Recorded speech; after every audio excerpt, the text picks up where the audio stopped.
Izin Ustadz mau bertanya. Saya baru selesai masa idah.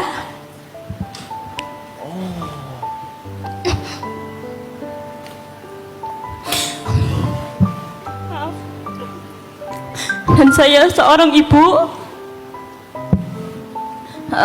Hampir seperti cerita tadi Mbak Rara ya, kayak gitu.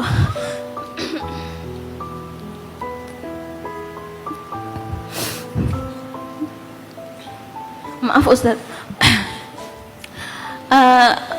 Apa benar kalau perceraian itu takdir atau karena keegoisan saya ya Ustadz? Apa? Keegoisan saya. Apanya? Perceraian itu perceraian. Karena takdir atau keegoisan saya. Karena menurut saya itu pernikahan saya itu udah di tahap yang sangat tidak wajar gitu Ustadz. Melakukan kesalahan yang berkali-kali, terus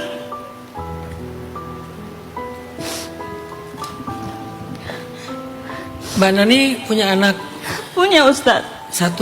2. Yang paling kecil umur berapa? Pas saya bisa berarti 11 bulan. Sekarang 11 bulan. Sekarang udah 15 bulan. Sama Mbak Nani? Iya, kayak gitu. Yang gede?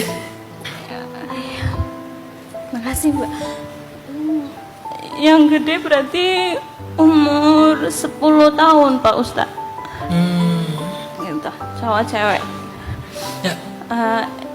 Intinya gini Ustadz, saya mau tanya, bagaimana cara saya menjelaskan ke anak saya kalau saya itu tidak bisa dengan ayahnya? Karena sampai sekarang pun anaknya itu tidak tahu kalau saya itu udah pisah kayak gitu Ustadz.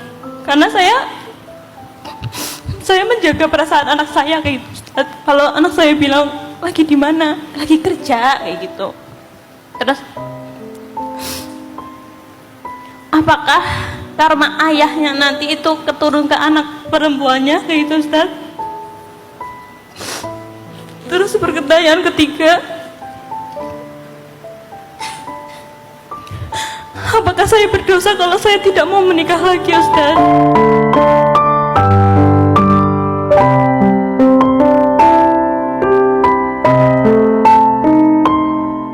Banyak yang memahaminya kalau seorang ayah atau ibu pernah berzina, nanti anaknya akan nurun gitu, mendapatkan dosa yang sama, akan melakukan hal yang sama atau diperlakukan yang sama oleh orang lain.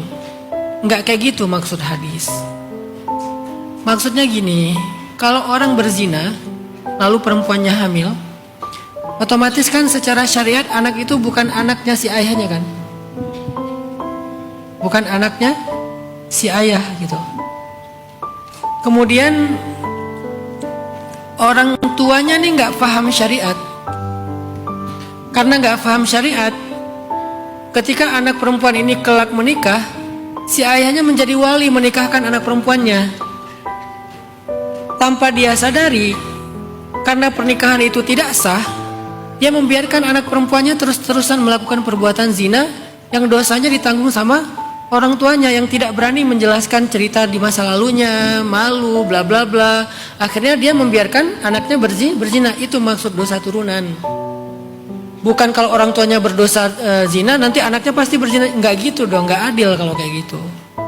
Sehingga hadis itu justru ngajarin kepada orang yang udah terlanjur berbuat zina, dia harus mengambil tanggung jawab dan konsekuensi itu untuk menjelaskan ke anaknya, kamu bukan anak ayah secara Islam, kamu anak ayah secara biologis, jadi ayah nggak bisa menikahkan kamu, harus pakai wali, hakim dan seterusnya.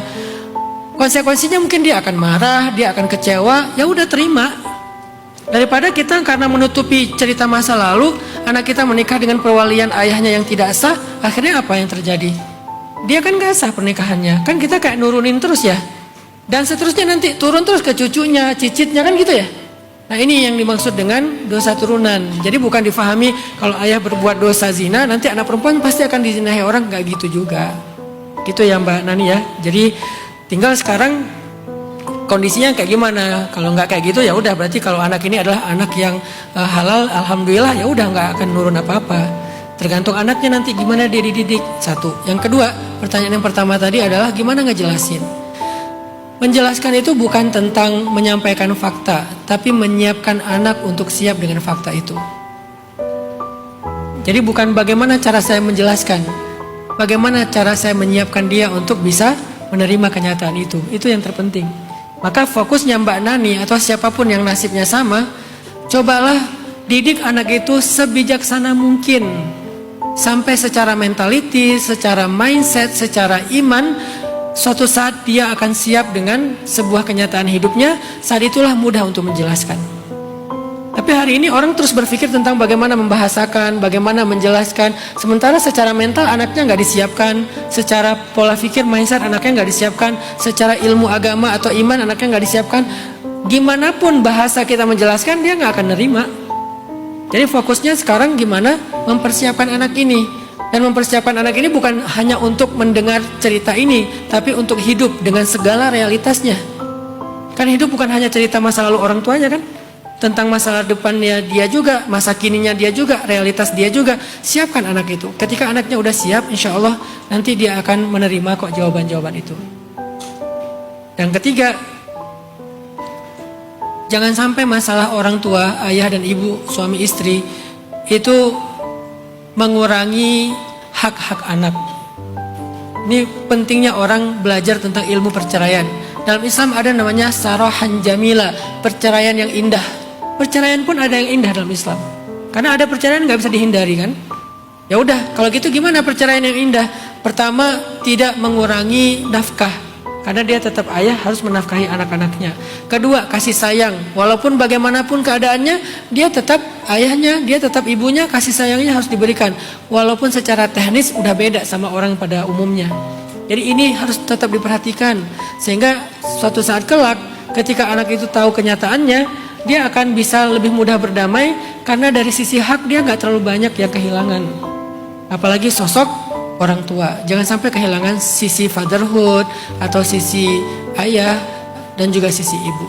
3 hal itu mudah-mudahan bisa jadi bekal buat Mbak Nani nggak jalanin ini. Oh, satu lagi ya, dosa nggak kalau saya nggak mau nikah lagi? Untuk saat ini saya nggak mau ngomongin dosa dan benar dan salah. Saya ngomongin Mbak Nani butuh waktu. Sekarang fokus aja dengan anak-anak. Fokus dengan si kecil yang baru berapa tadi 15 bulan.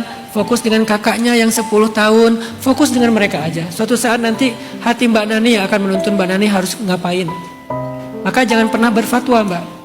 Saya haramkan diri saya dengan pernikahan. Gak usah. Sekarang fokus aja dengan anak-anak. Biarkan kan quote yang tadi ya. Gak penting lagi yang melukai kamu. Yang terpenting adalah siapa yang membuat kamu tersenyum. Sekarang yang bisa membuat Mbak Nani tersenyum dua